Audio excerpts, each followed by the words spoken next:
Boa noite, pessoal. Boa noite a todos. Sejam muito bem-vindos à nossa terceira live aqui na Semana Machado de Assis. Boa noite, meus amigos. Boa noite, minhas amigas. Boa noite, Socorro. Boa noite, Gi Carlos. Boa noite, Natan Cunha. Boa noite, Mário Gouveia. Fernando Cossetim. Sejam todos muito bem-vindos. Vamos começar a nossa terceira live aqui na nossa Semana Machado de Assis e eu espero que vocês estejam muitíssimo bem. Bom, pessoal, ontem nós fizemos a nossa segunda live aqui da semana, que foi sobre o conto A Igreja do Diabo, um belíssimo conto, um conto genial, sem sombra de dúvida. No primeiro dia, quando inauguramos a Semana Machado de Assis, vimos o conto O Espelho, não foi? E hoje nós temos o nosso terceiro conto da Semana Machado de Assis. Muita gente escrevendo que gostou do conto, que adorou o conto, colocando suas interpretações, mandando suas dúvidas na caixinha lá dos stories. As pessoas interagindo bastante, participando muito, e é muito bom que nesse nosso terceiro dia nós vejamos um conto como Noite de Almirante, do nosso grande Machado de Assis. Então, pessoal, me digam, quero saber quem está aqui cumprindo o compromisso firmado na primeira live. Vocês devem se lembrar que lá na segunda-feira, lá na primeira live, nós firmamos um compromisso. Qual era o compromisso? Nós não queremos ser pessoas que iniciam projetos, que iniciam coisas e que jogam pela metade e que não terminam. Então me digam, quem esteve nas duas lives anteriores? Quem está aqui pela terceira vez? E aí, se você está pela segunda vez ou pela primeira, coloque aqui, segunda ou primeiro. Olha, a Francineide colocou um eu gigante, para já deixar claro que ela está cumprindo o seu compromisso. Lilian, Silvia, Sou Cordeiro, Angélica, Cleia, Pati Peixoto, Lídia, excelente, Mirella, Maria, muito bom, pessoal, muito bom, Diane, Rafa, eu gosto é disso. Nós não precisamos ser genovevas. Não precisamos ser genovevas. Se você fez um juramento, se você fez um compromisso, você cumpra o seu compromisso, minha filha. Não é para você jurar o troço e agir igual a genoveva, deixando eu, este pobre Deolindo, a ver navios. Literalmente, né? Então, pessoal, muito bom. Vocês que estão aqui pela terceira vez, ou pela segunda, ou quem está chegando agora, sinta-se acolhido aqui no nosso ambiente de live virtual, no nosso ambiente de aula virtual. Sejam muito bem-vindos. E também gosto de frisar isso para que vocês saibam, eu, embora não possa comentar pelas razões que já expliquei anteriormente, do sorteio e também de tempo, eu tenho lido todos os comentários que vocês fazem ao post. Então, no primeiro dia tivemos lá quase 800 comentários, ontem nós tivemos quase 700 comentários e eu perco aí, ou invisto, né, 1 hora do meu dia para ver o que vocês têm escrito. E esse aprendizado que vocês colocam lá no post, como eu sempre peço ao final da live, olha, vocês têm mandado muito bem. Tenho visto que há entre nós estudantes de letras, tenho visto que há muitos psicólogos e psicólogas, tenho visto que há uma enorme quantidade de professoras, sem falar em outras situações diversas que vão desde o jovem que ainda sequer ingressou à universidade até pessoas que já estão aposentadas e que muitas vezes encontraram nesse nosso ambiente de aula virtual nessa nossa Semana Machado de Assis, uma oportunidade para retomarem os seus estudos, as suas leituras, e mesmo até pessoas que tinham uma certa aversão à leitura literária, e, bom, de alguma forma se sentiram interessadas, se sentiram atraídas pelo nosso evento e estão encantadas pela escrita do nosso grande Machado de Assis, que tem realmente esse poder extraordinário de fazer com que pessoas absolutamente distintas, de faixas de idades totalmente diferentes, de âmbitos profissionais diferentes, Machado é para todos. Vejo ali dentista, nutricionista, futuro aluno de letras. Vamos lá, sou escritora, filosofia, professora de filosofia. Temos pessoas das mais diversas formações. E isso é muito, muito bom. Alguém coloca, por favor, preciso do texto, não recebi. Olha, todo mundo que se inscreveu, recebeu. Mas pense comigo, sejamos espertos. Se você, por um acaso, não viu lá no seu e-mail, o que você faz? Você fica à espera? Você fica sem fazer nada? Ou você vai ao Google? Vejam essa ferramenta que está à nossa disposição e procura o conto. Eu sei que você vai ao Google e age, e atua, e não fica passivamente à espera, não é verdade? Aí jornalista, arteterapeuta, química, artes visuais, maravilha, pessoal. Pois bem, eu quero então, aproveitando o ensejo, para agradecer a todos vocês que têm lido os contos, que têm participado das lives, que têm me mandado perguntas no direct, que têm me escrito no direct, que têm colocado mensagens, perguntas na caixinha dos stories e que têm me enviado direct, e que estão aqui pela segunda, pela terceira vez. Muitas mensagens destacando que nós tivemos nas primeiras lives mais de 1.000 pessoas em ambas.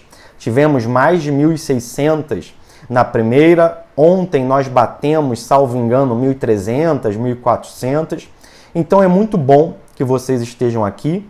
Eu lhes dou os meus parabéns.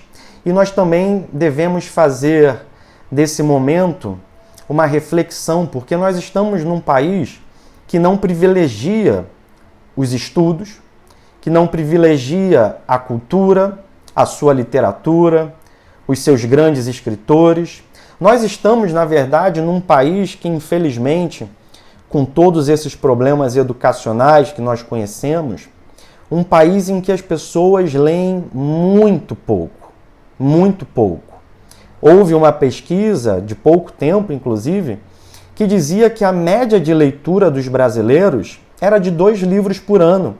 Mas vejam só, essa pesquisa levava em consideração qualquer tipo de livro, que em geral são livros religiosos. E livros religiosos, inclusive, de baixa qualidade. Baixa qualidade não por serem religiosos, mas, digamos assim, abordagens um tanto que rasas de suas respectivas teologias. E mais, essa pesquisa considerava, para sua contagem, inclusive livros que eram lidos parcialmente, ou seja, se a pessoa dizia lá na pesquisa que pegou o livro e leu metade, leu 30%, leu 20%, a pesquisa já contabilizava.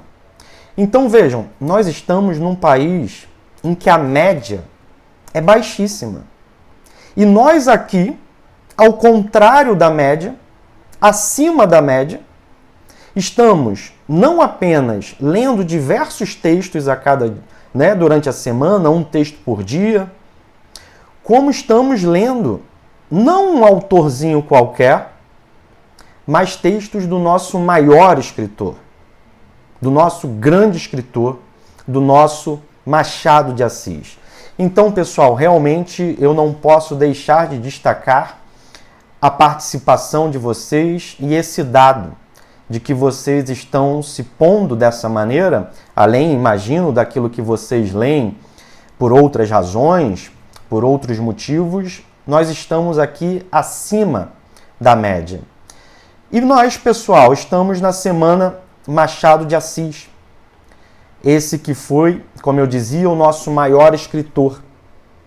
Alguém que nasce no Morro do Livramento, uma origem pobre, um homem descendente de escravos, num Brasil ainda escravocrata, alguém que perde pessoas importantes, muito jovem, perde a irmã quando ele tinha ali 4, 5 anos, perde a mãe logo em seguida. Ele vai ser, na verdade, criado pela madrasta, porque o seu pai casa-se novamente e o seu pai virá a falecer pouco tempo depois.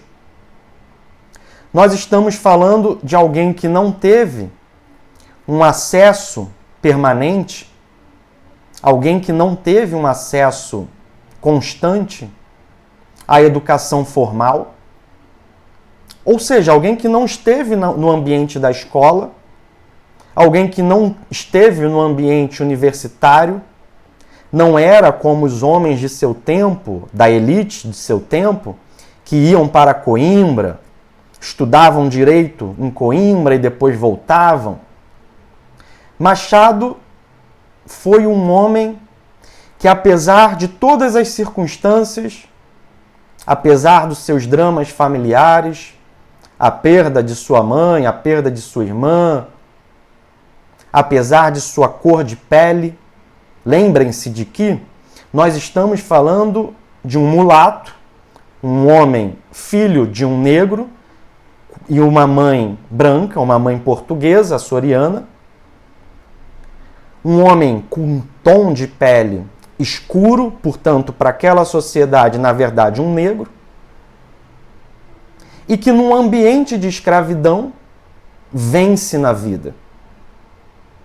Vence na sua vida afetiva, com um casamento sólido, vence na vida social, colocando-se como par, e não apenas como par, mas como destaque, como figura central entre os escritores, entre os intelectuais da época. O homem que vai começar a publicar ainda muito jovem, com 15 anos, e que vai escrever por toda a sua vida. E um homem que, descendente de escravos, um negro, num Brasil escravocrata, nascido no Morro do Livramento, e para quem não sabe, o Morro do Livramento, onde Machado nasce, ficava próximo do Cais do Valongo. E o que era o Cais do Valongo? O Cais do Valongo, na zona portuária do Rio, era o lugar em que os escravos trazidos sob violência, sob força, nos momentos mais cruéis e terríveis, esses escravos saíam dos navios e eram levados para o Cais do Valongo para serem vendidos. Vendidos, pessoal, como objetos, como mercadorias, como se não fossem humanos. Agora, pensem no seguinte: pensem que Machado de Assis olhava para a sua cor de pele, ele era um filho de um homem que já era alforriado. Seu avô e sua avó foram escravos. Seu pai não. Então Machado cresce num ambiente de liberdade, de alforria, mas ele olhava o tom de sua pele e olhava para aqueles homens que estavam sendo vendidos no Cais do Valongo como se não fossem homens. E é esse homem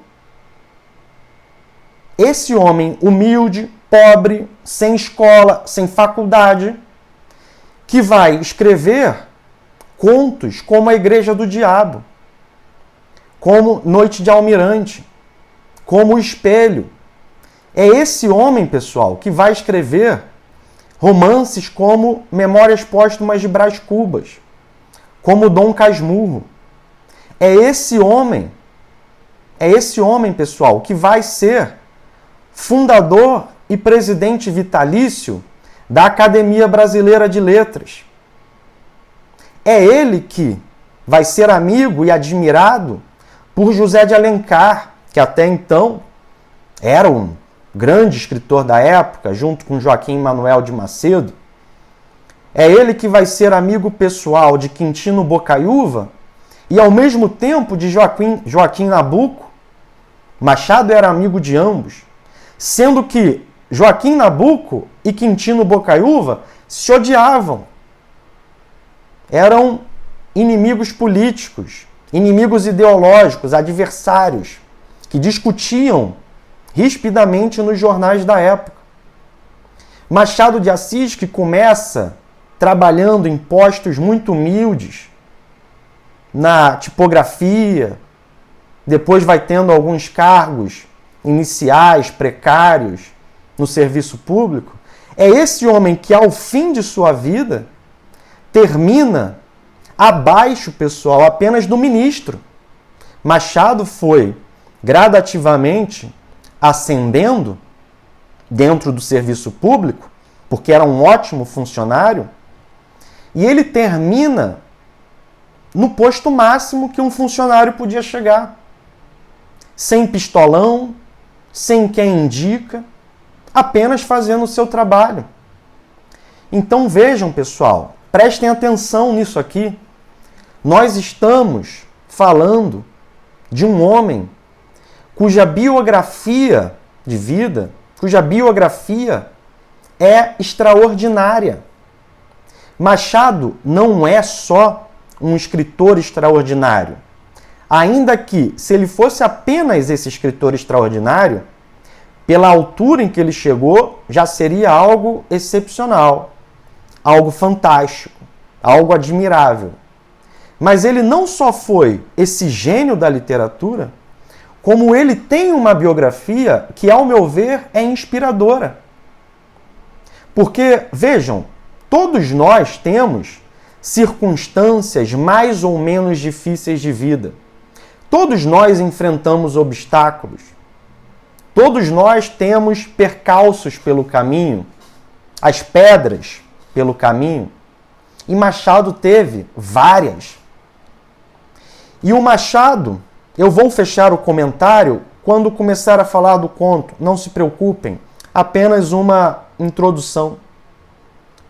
E Machado, apesar dos obstáculos, supera tudo e chega ao máximo. Então, pessoal, agora nós vamos começar a entrar propriamente no conto. Vamos começar com a nossa aula propriamente dita.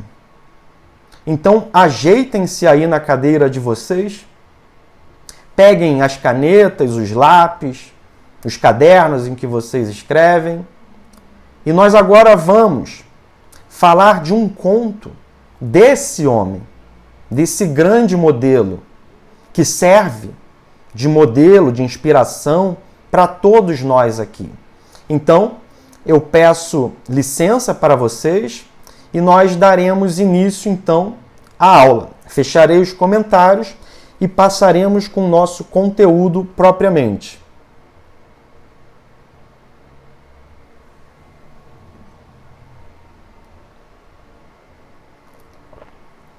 Eu gosto, pessoal, de olhar as vidas, as biografias dos nossos autores, não para que nós expliquemos os contos, ou os romances, ou as poesias, apenas e tão somente a partir da vida deles.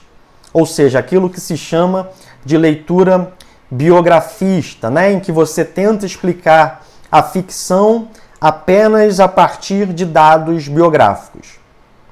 Mas eu gosto de aproximá-los de nós, para que nós lembremos de que Machado, Clarice, Guimarães Rosa, Drummond, Raquel de Queiroz, Cecília Meirelles, eram pessoas constituídas da mesma coisa que nós, da mesma carne, do mesmo sangue, e que habitaram esta mesma terra, este nosso país. Então, lá no Existencial, o meu curso fechado, não eram lives, era um curso fechado, pago. Lá no Existencial, A Vida e Obra de Clarice Lispector, eu mostrava. Vejam o percurso de vida de Clarice, de sua família. Vejam as dores que ela enfrentou, a depressão, a solidão. E apesar de tudo isso, ela fez o que fez, ela escreveu o que escreveu. E a gente olha para o Machado e também encontra muito disso. E é bom que nós nos aproximemos dele. Num país que cada vez mais carece de modelos, de ícones, nós olhamos para Machado e encontramos alguém em quem nos inspirar. Então, pessoal, entrando agora no conto Noite de Almirante, eu imagino que com as leituras que vocês fizeram, vocês já estejam percebendo que Machado de Assis gosta de colocar o dedo, de tocar feridas bastante profundas. E Machado toca nessas feridas de uma maneira muito própria, muito especial, muito particular, porque ele tem uma escrita bastante diferente. Ontem, no finalzinho da live, depois já que eu inclusive já havia aberto os comentários, eu, conversando com vocês, eu falava sobre uma expressão do Luiz Costa Lima. E o Luiz Costa Lima tem um livro que se chama Machado, Mestre de Capoeira. E por que mestre de capoeira? Porque a escrita do Machado, metaforicamente, lembra um capoeirista. O que é um capoeirista? É alguém que ginga, que dança, usa o seu corpo para dissimular, para driblar, deixando o adversário, o oponente, sem saber de onde virá o golpe, até que o golpe venha. E Machado, com as suas sutilezas, com as suas artimanhas, com os seus artifícios, nos dribla e nós ficamos sem saber de onde virá o arremate, de onde virá o golpe final. Por onde, por que caminhos ele colocará o dedo naquilo que nos incomoda.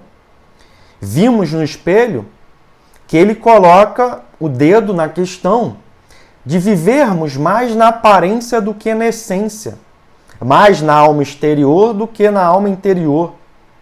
Vimos ontem, na Igreja do Diabo, as contradições humanas e como nós somos suscetíveis de acreditar nessas palavras doces, nessa retórica, nesse canto de sereia, que fazem com que nós hajamos pelos nossos vícios, pelos nossos equívocos, pelas nossas vicissitudes.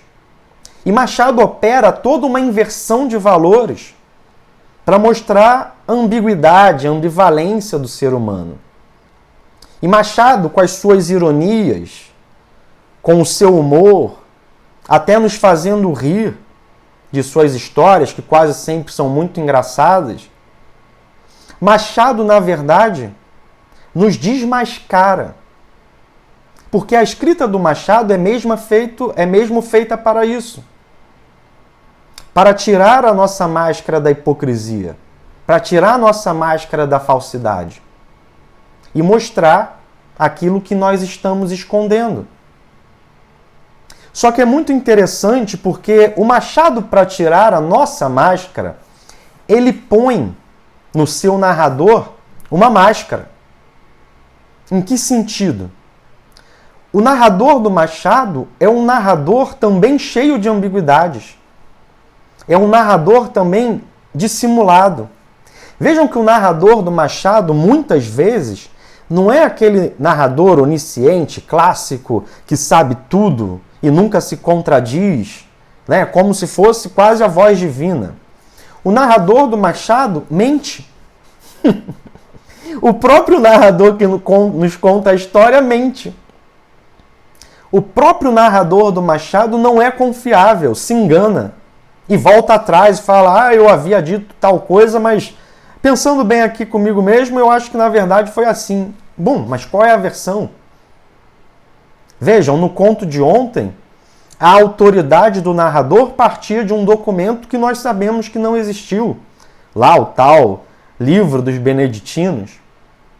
No conto anterior, o narrador sai de cena para que o Jacobina fale e no final, abruptamente, vai embora, desce as escadas. Dom Casmurro é o livro que não se pode confiar em nada do que o narrador nos conta. E há um pouco disso hoje, em Noite de Almirante. É a estratégia que o professor Eduardo de Assis Duarte vai chamar de escritor caramujo.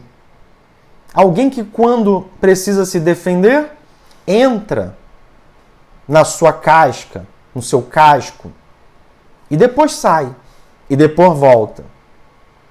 E Machado, mais do que um caramujo fugidio, esquivo, é também um pouco serpente. Porque o texto do Machado é cheio de venenos. Só que esses venenos, pessoal, eles têm uma característica muito interessante. Que por mais que o Machado de Assis nos desmascare, por mais que ele nos mostre nossos vícios, por mais que muitas vezes ele seja cético, pessimista, ao nos mostrar algo de nossa essência, algo do que somos, ele também nos dá a possibilidade do antídoto. Porque a contradição para a qual Machado tantas vezes aponta também está na sua própria forma de escrever. E ele envenena para nos curar. Ele coloca o dedo na nossa ferida para que essa ferida cicatrize. Então, nós vemos uma escrita que, por mais que dialogue com o cruel, com o perverso, com o que não poupa ninguém, é também uma escrita que pode nos edificar. Porque é muito interessante, pessoal, que Machado de Assis não poupa nem aqueles mais humildes. Escravos, pessoas pobres, pessoas marginalizadas. Machado de Assis olha para elas e também mostra que elas também são ambíguas. Elas também são contraditórias. E dentro daqueles espaços sociais que elas ocupam, elas também fazem as suas maldades. Então Machado está olhando para a essência do homem de forma muito profunda. Mas é claro, Machado não olha só para o negativo. Porque se ele olhasse só para o negativo, só para o pessimismo, ele não poderia oferecer o outro lado da contradição. E é por isso que nós encontraremos leituras completamente distintas em relação a Machado. Leituras, por exemplo, como a do Gustavo Corsão, que vai ver no Machado alguém que, na verdade, mostra um aspecto negativo para ressaltar o positivo, até leituras que acreditam que Machado era mesmo um pessimista irrecuperável. Por quê? Porque os dois lados estão na obra do Machado, como muito bem nos mostrou o conto de ontem. Então, nós temos essa situação do verso e do reverso, de que nós falávamos ontem, inclusive, também no conto de hoje. Também no caso de Deolindo e Genoveva. Porque o que nós temos aqui no caso de Deolindo e Genoveva, senão a dupla face da coisa?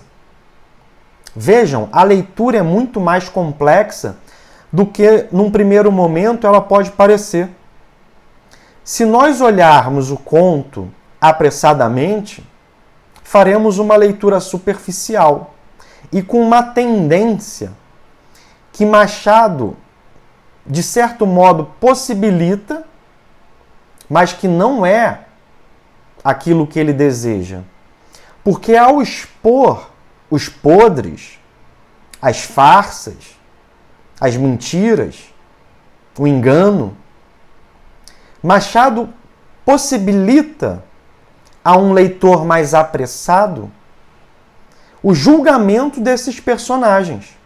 Então você lê o conto apressadamente, o que você faz? Ah, Deolindo era um trouxa, um Zé Mané, mas ele era bonzinho, não teve culpa, coitado. Ah, essa Genoveva, essa mulher não prestava. E a mesma coisa em Dom Casmurro e em tantos outros contos. Só que Machado quer uma outra coisa. Machado não quer que você pegue e seja o tribunal da literatura. Não, Capitu era assim assado, Genoveva era assim assado. Machado quer que você perceba os movimentos da alma humana. Machado quer que você olhe aquelas situações e perceba a encenação social que mascara preconceitos, que mascara desigualdades, que mascara interesses. Mas, sobretudo, Machado não quer que você apenas olhe os outros. Machado também quer que você olhe para si. E isso é mais fundamental do que tudo. Porque do que adianta você vaticinar contra a Genoveva? Ah, essa mulher aqui é uma mentirosa. É uma pilantra, uma malandra. O que adianta você fazer esse tipo de julgamento se você for incapaz de olhar para as suas próprias mentiras? Ou você aqui nunca mentiu? Ou você nunca prometeu algo e não cumpriu? Você é sempre fiel às suas próprias palavras? Ou você também mente? Ou você também engana? É essa a questão.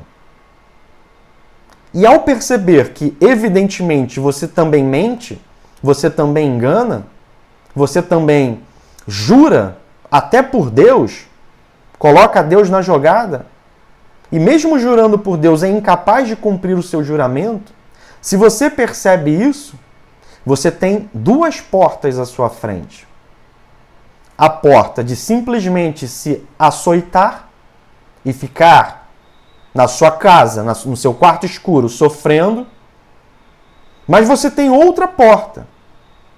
Você pode, eu menti aqui, menti ali, tenho um certo padrão equivocado de comportamento em tal e tal caso, mas eu vou melhorar.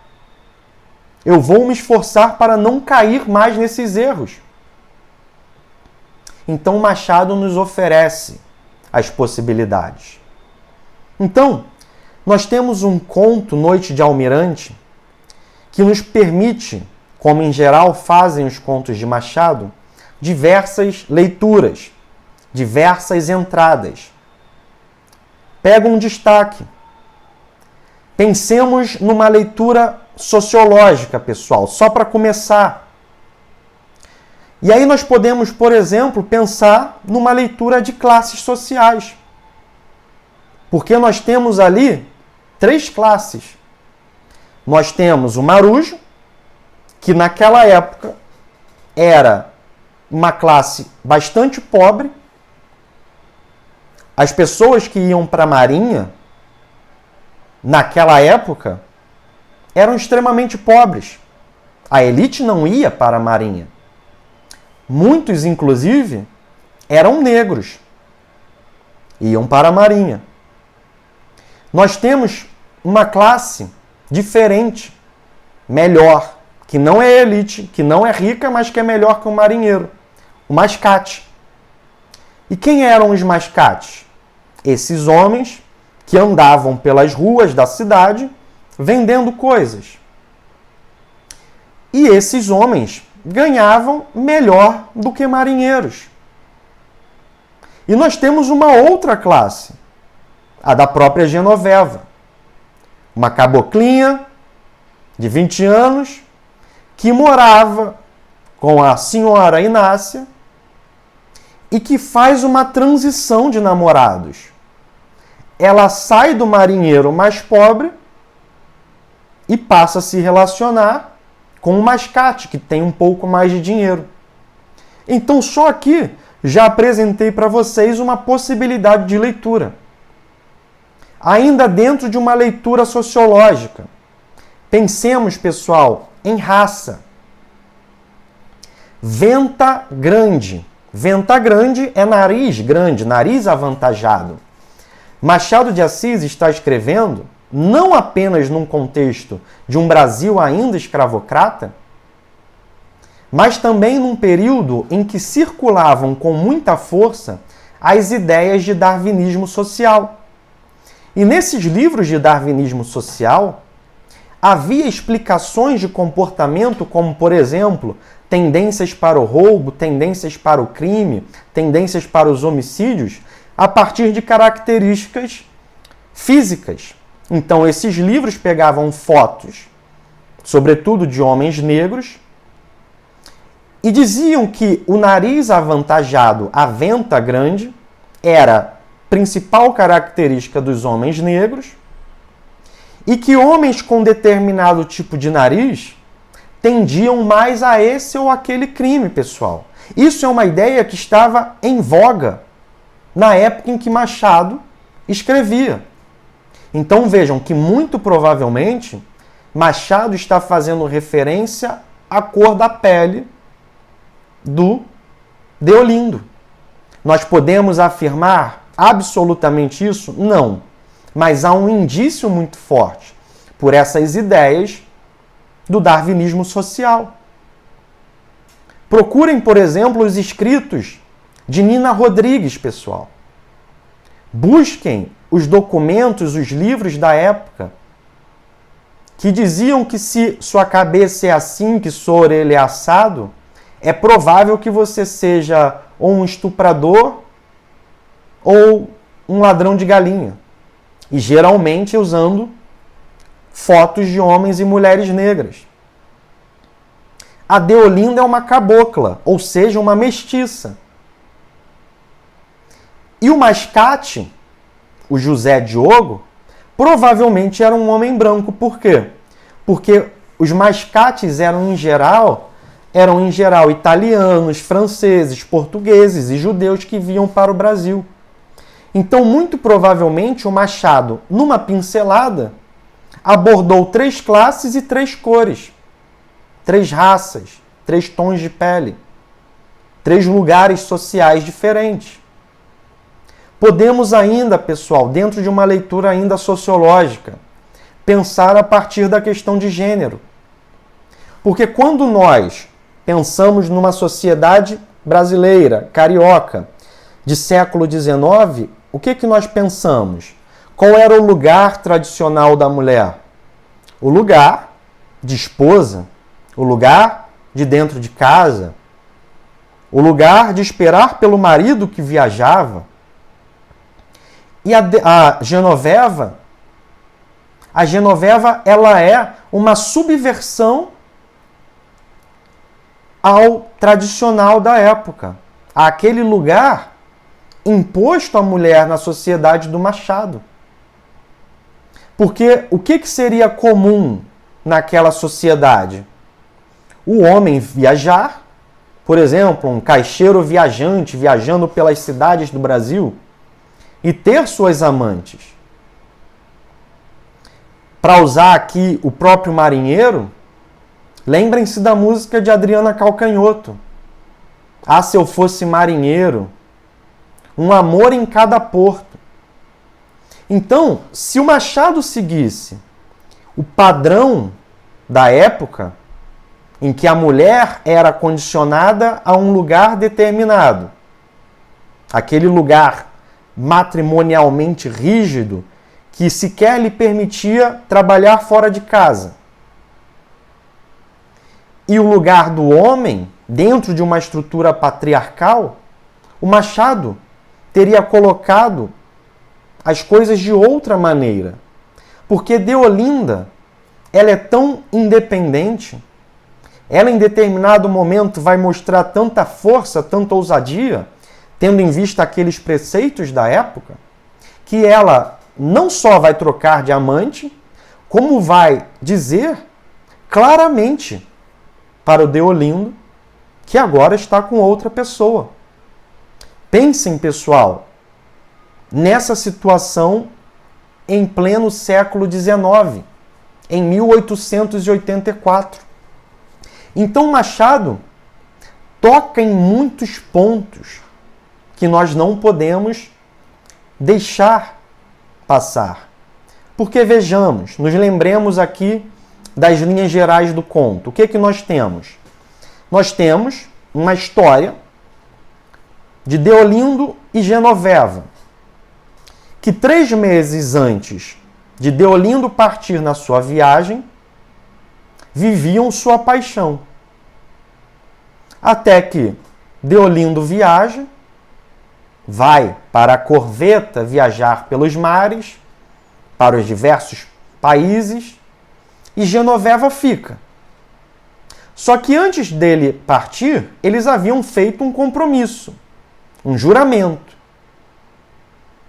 Um seria fiel ao outro. Ela esperaria por ele e ele esperaria a sua volta para ficar com ela. Só que quando ele volta, depois de 10 meses, algo havia mudado. O que acontece? Estamos aqui só nas linhas gerais, já aprofundaremos.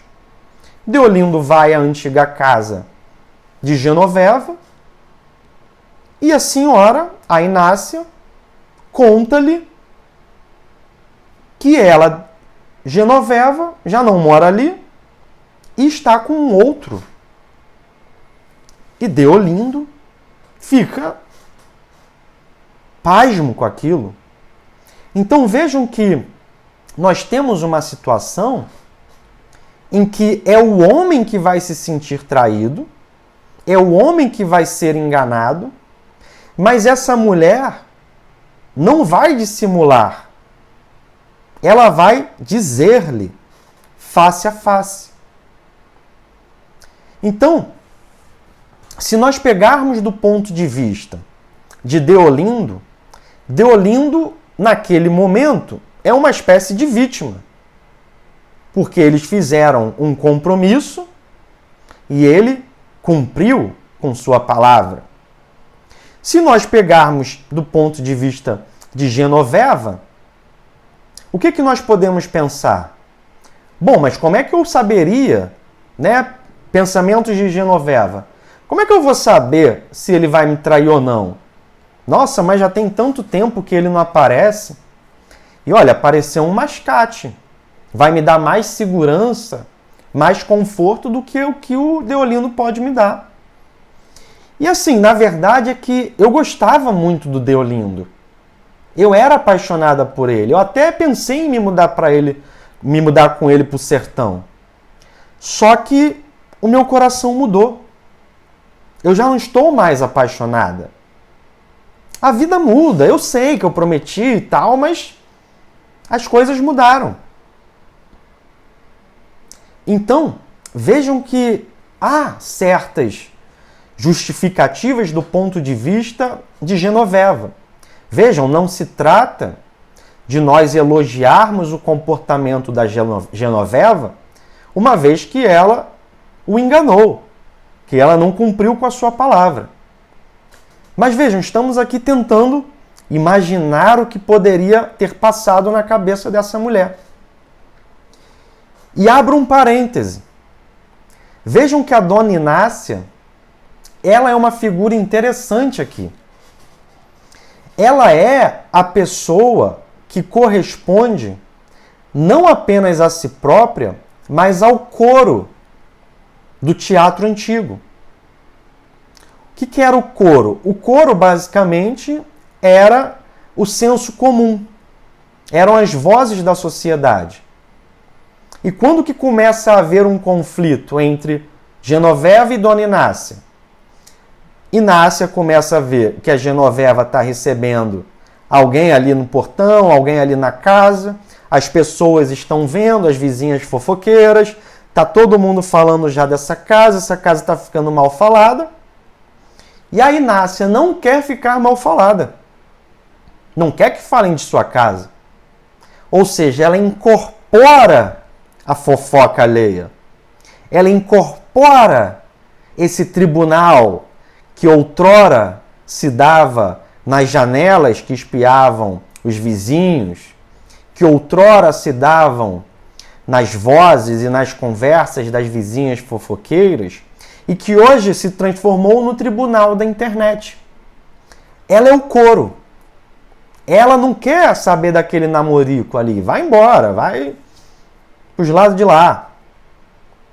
Então vejam, nós temos aqui um conto que nos dá muitas possibilidades para que nós percebamos certos movimentos.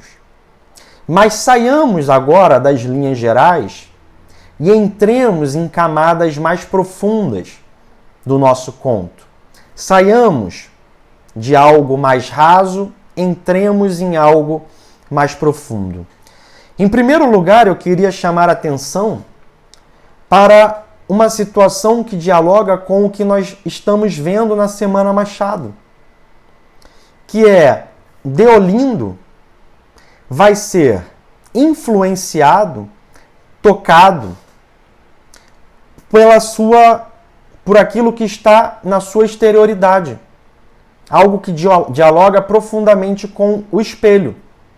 Porque quando ele volta e sai do arsenal de Marinha, o que os seus companheiros, o que os seus colegas falam? Ah, Deolindo, vais ter uma noite de almirante. Ou seja, sua noite vai ser maravilhosa. Vais encontrar Genoveva. E ao final, o Deolindo, em vez de ter potência, em vez de ter força e de encarar a realidade dos fatos, ele também mente. Por quê? Porque naquele ambiente de homens, naquele ambiente machista, ele não quer demonstrar fraqueza. Ele não quer falar o que realmente aconteceu. Ele não pode suportar o escárnio, talvez ser ridicularizado pelos seus amigos, pelos seus companheiros de marinha. Então, ele mente. E eu faço uma pergunta. Quem de nós já não agiu como Deolindo? Quem de nós já não fracassou? Já não se frustrou? Já não se equivocou? E em vez de assumir a realidade das coisas, preferiu dizer o que o público, o que a sua família, o que seus colegas, o que os seus supostos amigos querem que você diga. Quem aqui já não mentiu só para agradar os ouvidos alheios? Quem aqui já não mentiu? Talvez você já tenha, inclusive, mentido igual ao Deolindo, dizendo que já esteve com uma pessoa com quem você nunca esteve. Talvez você já tenha mentido igual a ele. Então vejam que Deolindo apaga nesse momento a sua alma interior e apenas age na vaidade, na exterioridade, fingindo que havia tido uma noite de amor com Genoveva, quando na verdade sabemos que essa noite não aconteceu.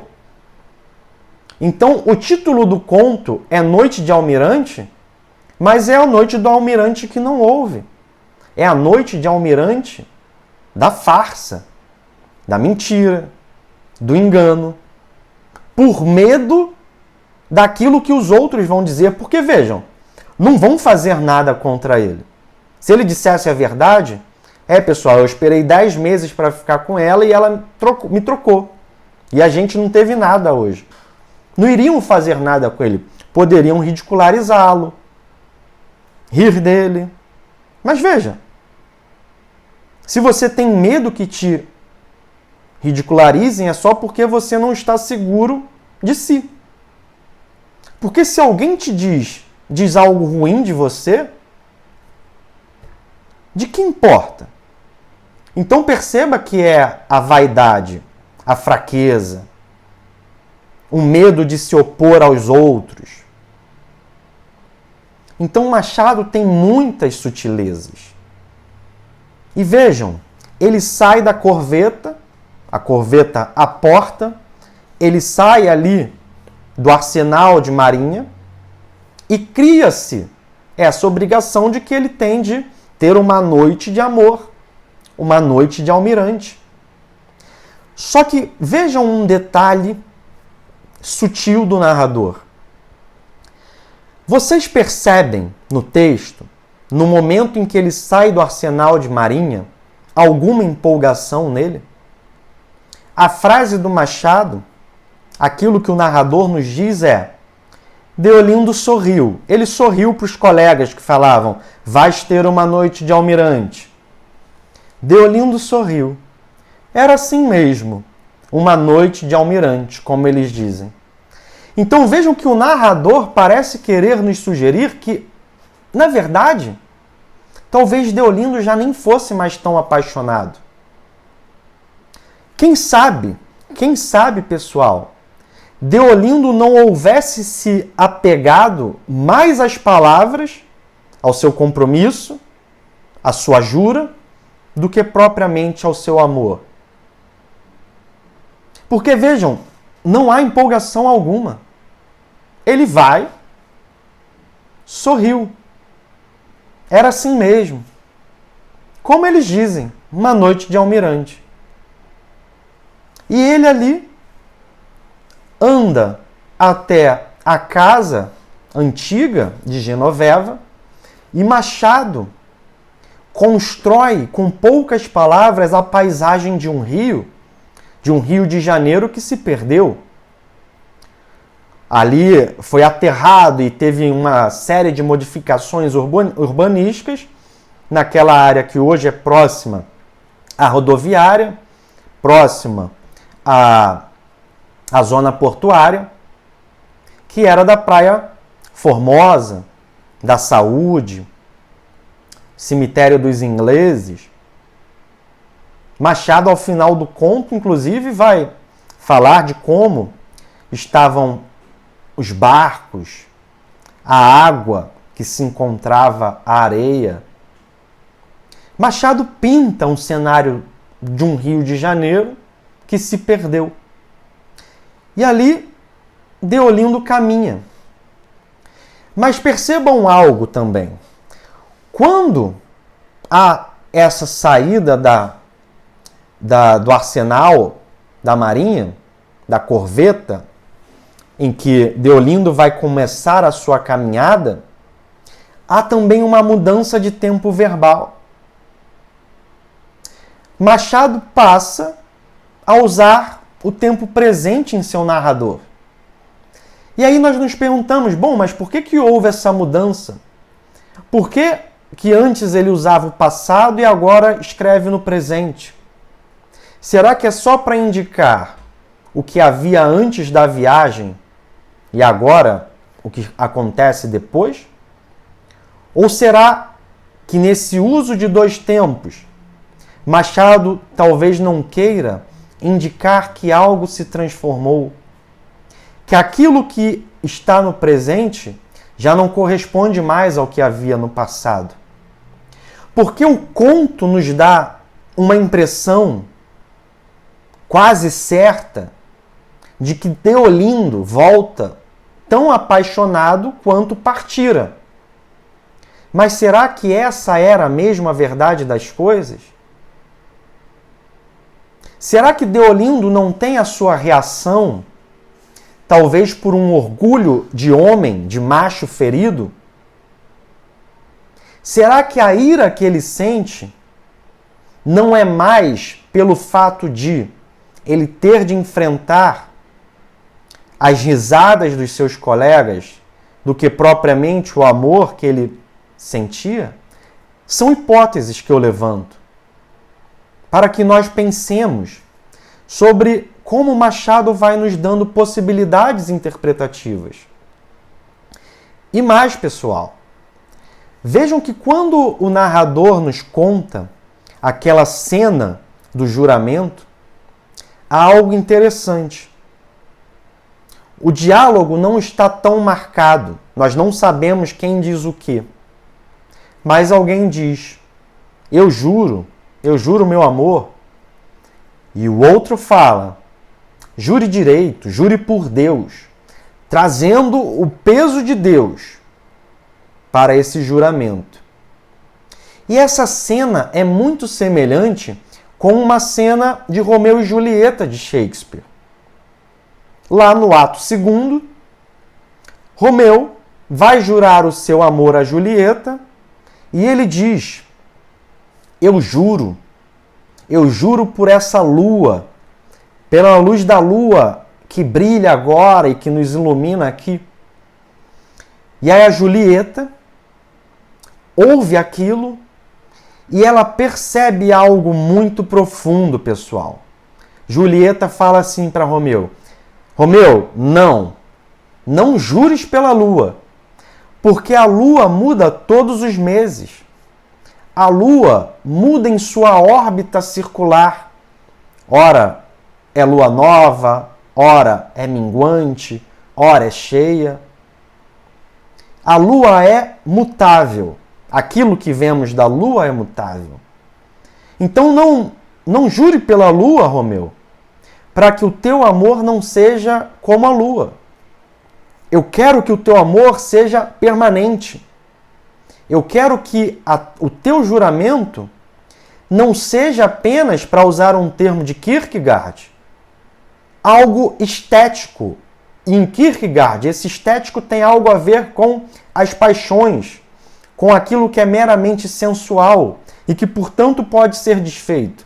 Eu quero que o seu amor, que o seu juramento seja ético. Portanto, que esteja num nível acima, num nível do compromisso. Eu não quero que você jure pela lua, pela sensualidade da paixão. Eu quero que você jure mais profundamente. Julieta, portanto, sabia que os sentimentos humanos são mutáveis.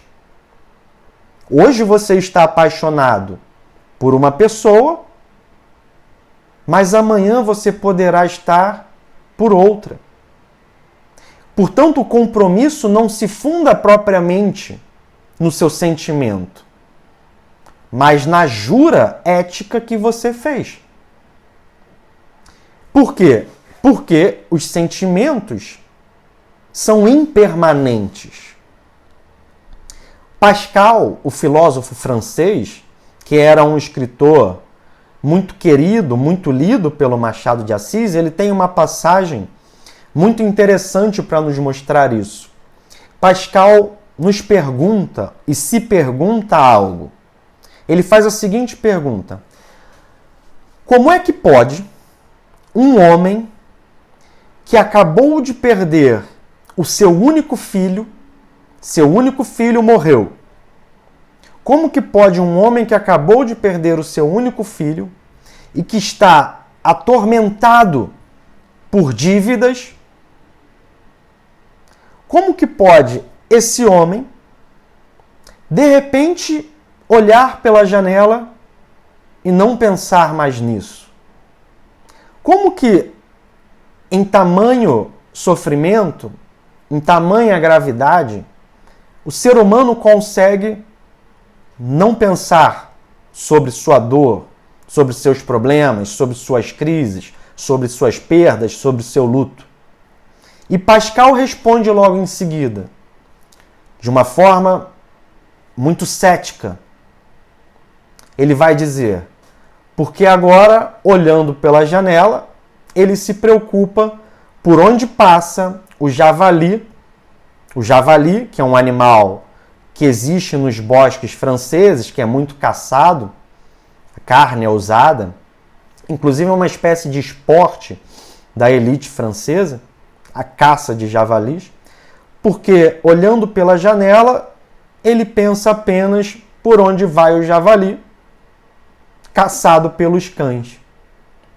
Ou seja, o homem está cheio de problema, está em luto, está em crise, está com dívida, mas o pensamento se dispersa, inclusive naquilo que é bastante banal.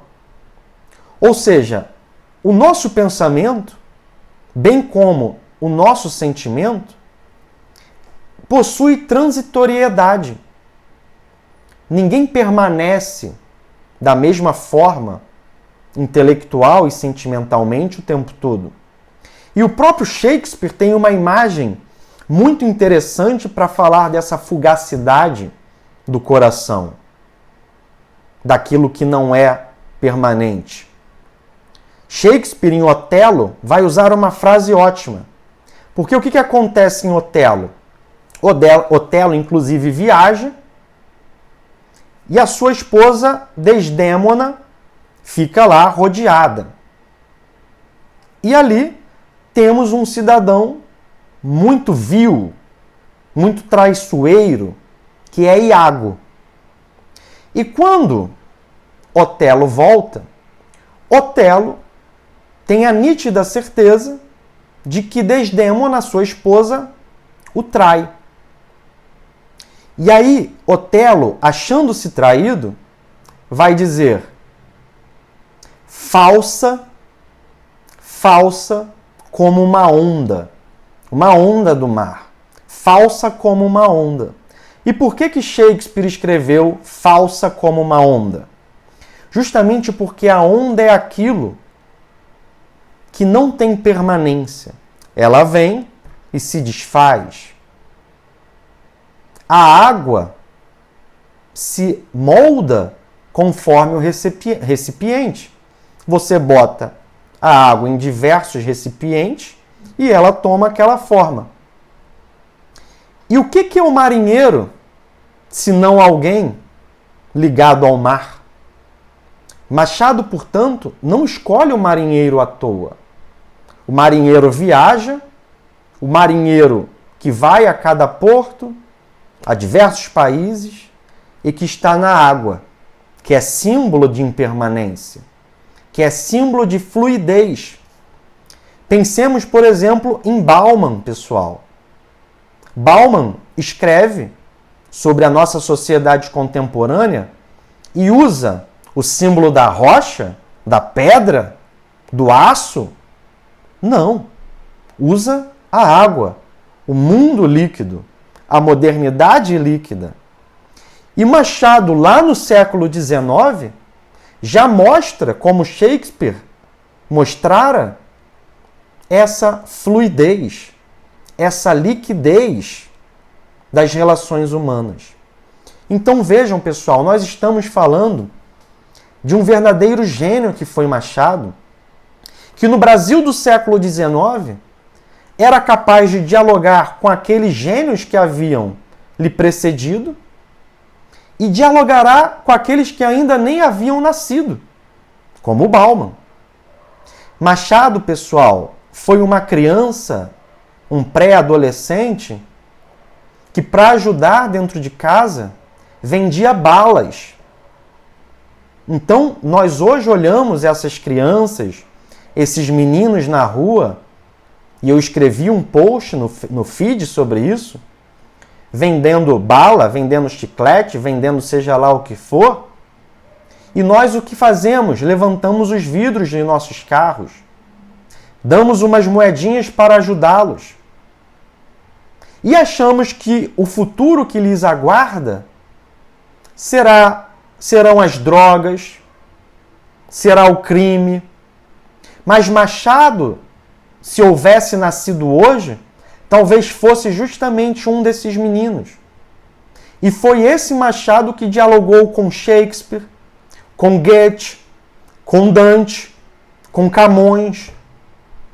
E é por isso, pessoal, que esse Machado, que vendeu bala nas ruas de São Cristóvão, que vendeu bala descalço, com seus pés mulatos, filho de homem negro, descendente de avós que haviam sido escravizados, é esse mesmo homem que se transformará no nosso maior escritor. no presidente, fundador da Academia Brasileira de Letras. Machado, portanto, é um molde e um modelo de alguém que se transformou naquilo que ele deveria ser. E todos nós, meus amigos e minhas amigas, temos um dever ser. Algo que lhe é próprio e só seu. A sua vocação. Lembre-se que vocação vem do latim vocare, como uma voz que te chama a fazer algo. E seja lá o que for esse algo, Machado pode lhe servir de modelo.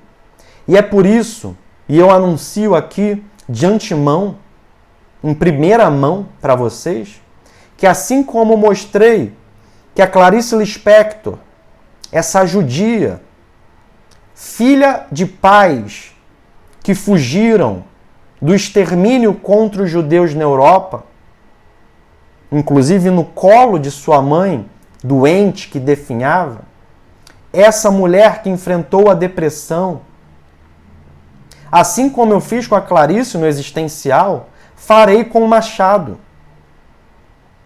Teremos um curso sobre a vida, sobre a biografia, sobre o modelo de Machado de Assis. O torna-te quem tu és.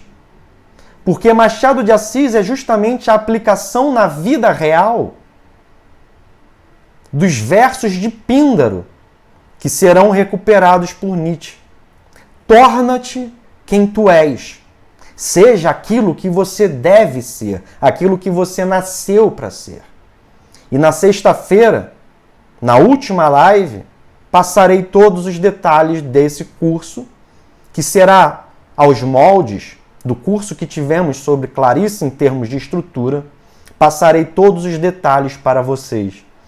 Então vejam, pessoal, Machado cria um conto que dialoga com Pascal, que dialoga com Shakespeare, e ao seu próprio modo, inclusive com certas inversões. Mas vejam que nós podemos aqui estabelecer mais um diálogo. Podemos falar, por exemplo, de Schopenhauer, outro autor que Machado gostava muito. Porque Schopenhauer diz que nós estamos numa eterna briga entre a razão e a vontade, entre o intelecto e o desejo. E é como se a vontade fosse um cavalo e a razão, o cavaleiro montado nesse cavalo.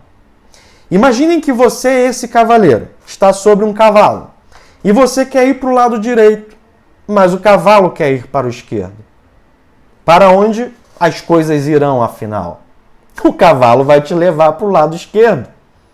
E Schopenhauer, que é um pessimista, vai compor o homem dessa forma, dual, contraditória, numa eterna briga entre a razão e o desejo. Mas para Schopenhauer, a vontade, o desejo, sempre prevalecerá. Outros filósofos, como Kant, terão uma visão diferente, ou como Kierkegaard, ou como São Tomás de Aquino, voltando mais no tempo. Mas Machado vai operar uma coisa muito interessante. Porque vejam, o que seria a razão?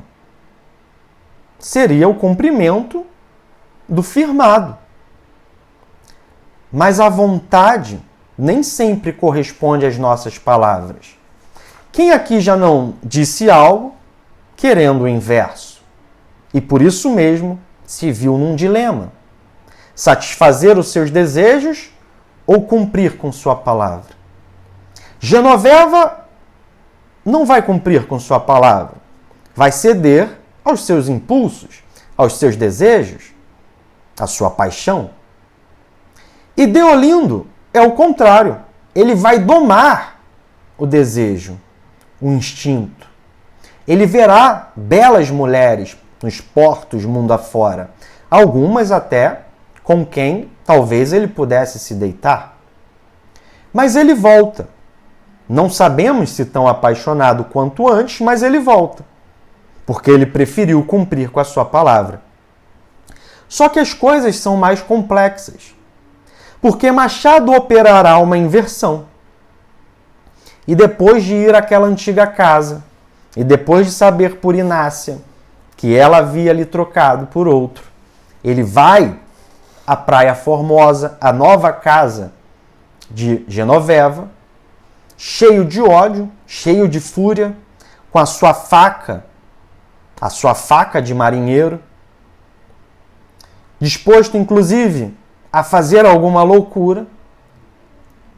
Só que a partir dali, a situação de mentira e verdade e sinceridade do início se inverte.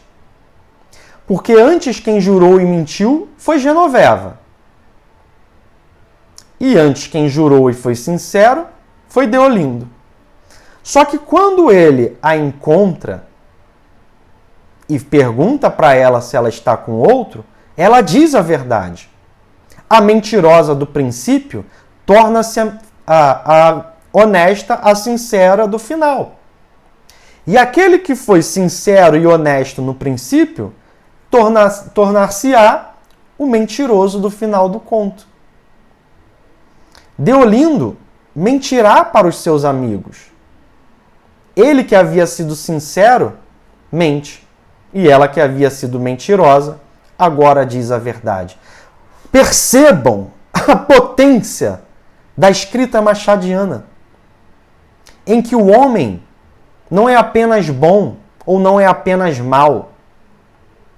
O homem, em Machado de Assis, o ser humano, é um eterno jogo, como falávamos ontem, entre sombra e luz, entre bem e mal, entre mentira e verdade, entre razão e intelecto. Mas, ainda que Machado seja muitas vezes tão pessimista quanto Schopenhauer, Machado também mostra uma outra coisa. Machado mostra que Deolindo cumpriu com a sua vontade, cumpriu com a sua razão, com o seu comprometimento, com a sua palavra. Não se deixou domar pela vontade. Então Machado, nesse conto, nos mostra algo um tanto que distinto de Schopenhauer. Porque Machado vai falar, muitas vezes os homens e as mulheres cedem aos seus impulsos, cedem aos seus desejos. O problema, meu caro Arthur Schopenhauer, é que nem sempre eles cedem. Nem sempre o cavaleiro quer ir para um lado e o cavalo, querendo ir para o outro, nem sempre perde o cavaleiro. Há cavaleiros hábeis, capazes de domar, de convencer o cavalo, a despeito do seu impulso e de sua força, a irem para o mesmo lugar.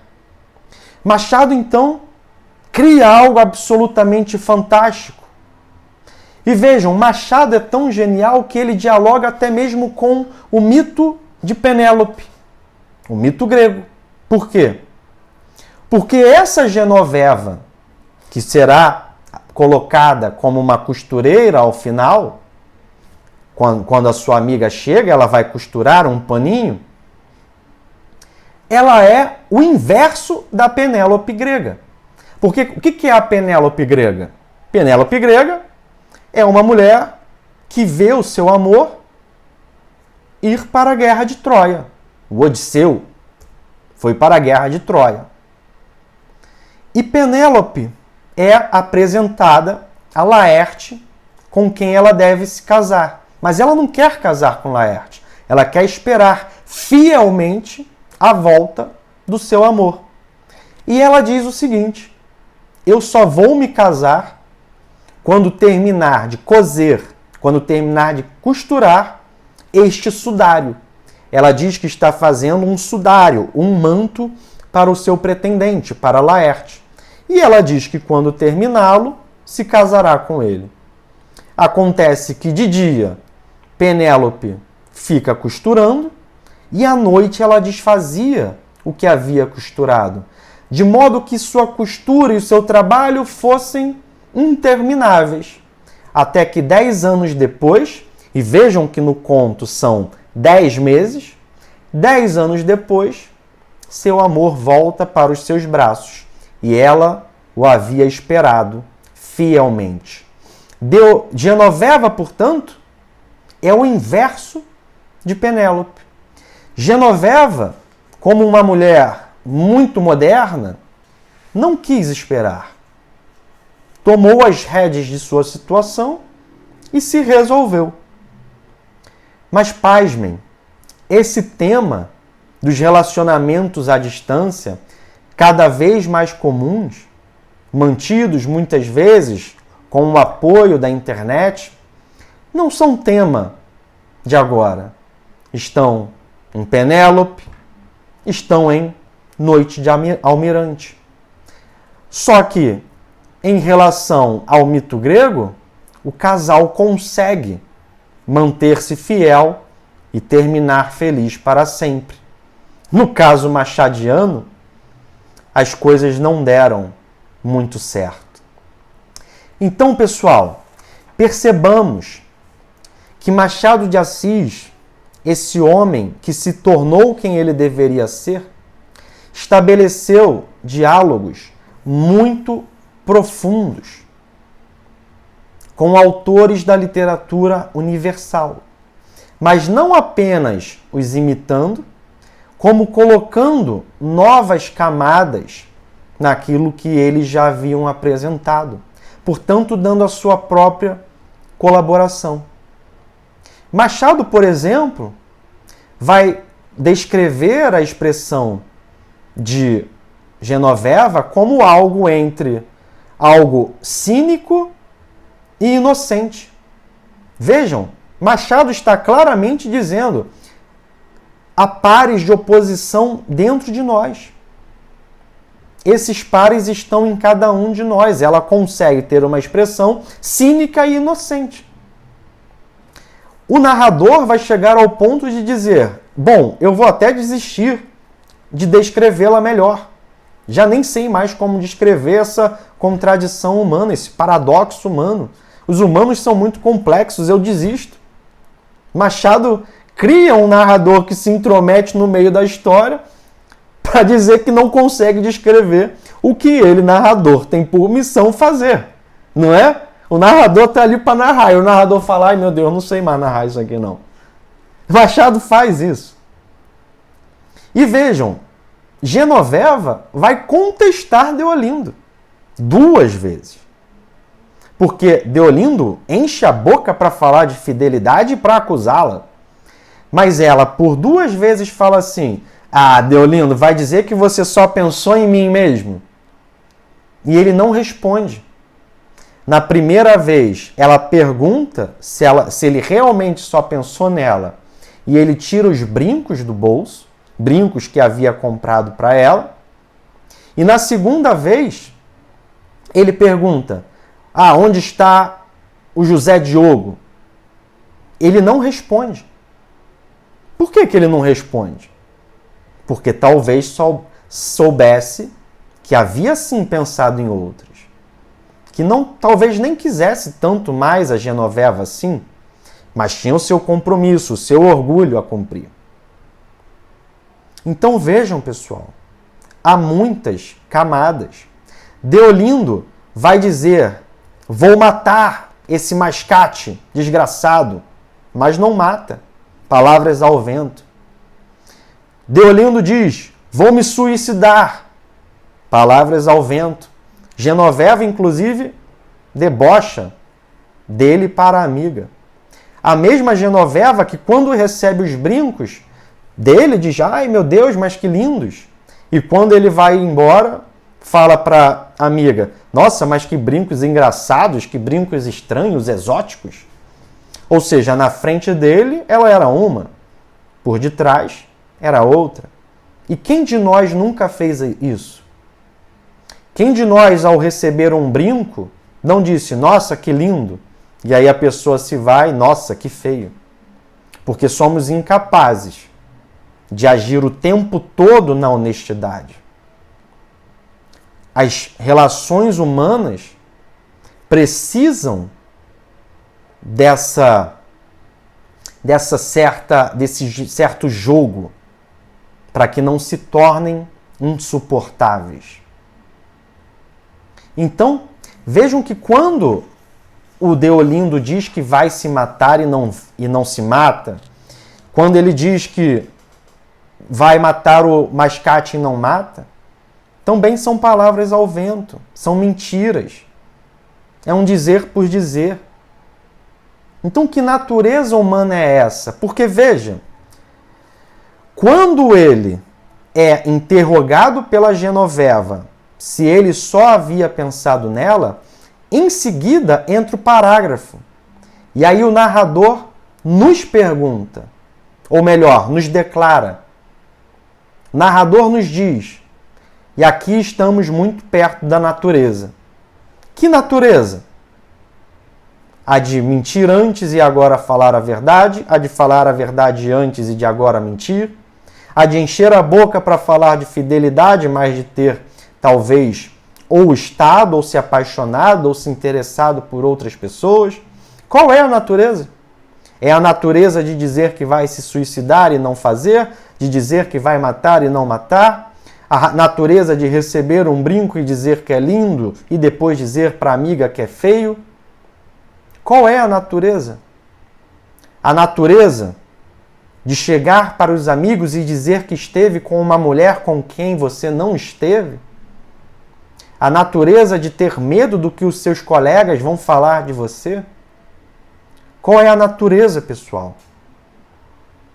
É a tristeza? É a frustração? É o ciúme? É o orgulho ferido? É a fluidez dos sentimentos? É a impermanência? Qual é a natureza? É justamente essa quantidade de elementos contraditórios entre si que forma no texto machadiano o mapa da natureza humana. Era essa a aula que eu tinha para dar. Espero que vocês tenham gostado. Vou reativar aqui os comentários para que nós possamos voltar a interagir e também nos despedir. Espero que vocês tenham gostado. Espero que de alguma maneira eu possa ter colaborado, enriquecido, fomentado as leituras de vocês. E amanhã nós teremos a nossa quarta aula na Semana Machado de Assis. No nosso quarto encontro, veremos O Enfermeiro, um conto extraordinário, um de meus contos preferidos de Machado de Assis. Um conto que dialoga com muitos desses temas sobre os quais já falamos, mas que acrescenta outros. A mesquinhez, a perfídia, uma avareza e a maldade. Um conto imperdível. E na sexta-feira voltaremos a conversar para que eu lhes anuncie o Torna-te Quem Tu És, com todos os detalhes. E hoje faremos mais um sorteio, pessoal. Na primeira live sorteamos um box que custa mais de R$250. Ontem sorteamos um box de livros que custa por volta de R$150. E mais uma vez seguiremos esse padrão, sorteando coisas que realmente têm um valor, não apenas monetário, mas literário. Sortearemos um box com todos os contos de Machado de Assis. Livros contendo todos os mais de 200 contos de Machado de Assis. E vocês já sabem como fazer. Não é por direct, não é nos stories, não é por e-mail. Comentem no post do feed.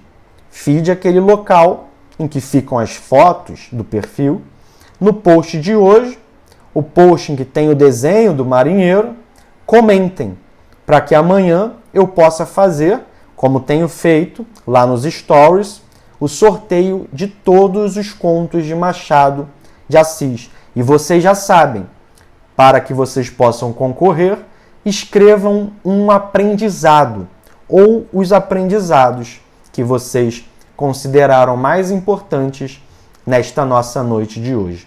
Pessoal, tenham uma ótima noite. Muito obrigado pela presença mais uma vez. Fiquem com Deus e até amanhã no nosso quarto encontro da Semana Machado de Assis sobre o conto O Enfermeiro. Até lá, pessoal!